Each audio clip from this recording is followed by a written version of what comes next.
నల్గొండ జిల్లా పెద్దపుర మండలంలో D8-D9 వరద కాలువ పనులు అసంపూర్తిగా ఉండటంతో రైతులతో కలిసి సందర్శించిన మాజీ ఎమ్మెల్యే నోముల భగత్. ఈ సందర్భంగా ఆయన మాట్లాడుతూ 2004లో కేసీఆర్ పాదయాత్ర సమయంలో రైతుల కష్టాలు ప్రత్యక్షంగా చూశారు. రాష్ట్రం ఏర్పడిన తర్వాత నాగార్జునసాగర్ ఎడమ కాలువ కిందున్న అసంపూర్తి పనులకు నిధులు కేటాయించి పూర్తి చేశారు.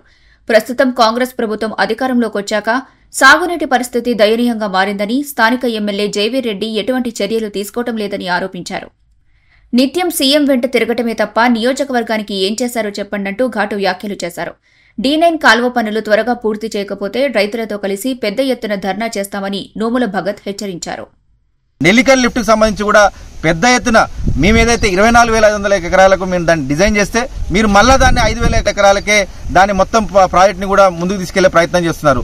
కేసీఆర్ గారు ఒక చిత్తశుద్ధితోటి ఇక్కడున్న ప్రాంతం తలాపున కృష్ణ ఉన్నా గానీ ఇక్కడ రైతులందరూ కూడా పెద్ద ఎత్తున ఇబ్బంది పడుతున్నారు. కృష్ణమ్మ నీళ్లు ఇక్కడ ప్రాంత ప్రజలకు అందక అని చెప్పేసి ఈ రోజు నెల్లికల్ లిఫ్ట్ పేరుతోటి 24,500 ఎకరాలకు నీళ్లు తీసుకొస్తే ఈ కుంకుడు చెట్టు తాండా D8-D9 లిఫ్ట్ ద్వారా 8,000 ఎకరాలకు నీళ్లు తీసుకొచ్చినారు.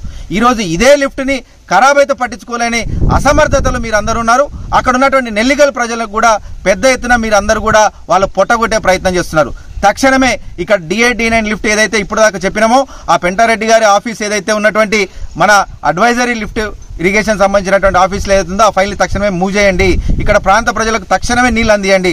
అలాగే నెల్లికల్ లిఫ్ట్ కి సంబంధించి మేమేదైతే 24,500 ఎకరాలకు తీసుకొచ్చినామో దాన్ని సంపూర్ణంగా పూర్తి చేయండి. ఈ రెండు జరగకపోతే వచ్చే నెలలోనే ఇక్కడ ప్రాంత రైతులతోటి పెద్ద ఎత్తున ధర్నా కార్యక్రమం నిర్వహించి మీ మెడల్ వంచైనా సరే ఈ ప్రాంత రైతులకు అందరికీ న్యాయం జరిగేటట్టు చూస్తామని తెలియజేస్తూ జై తెలంగాణ.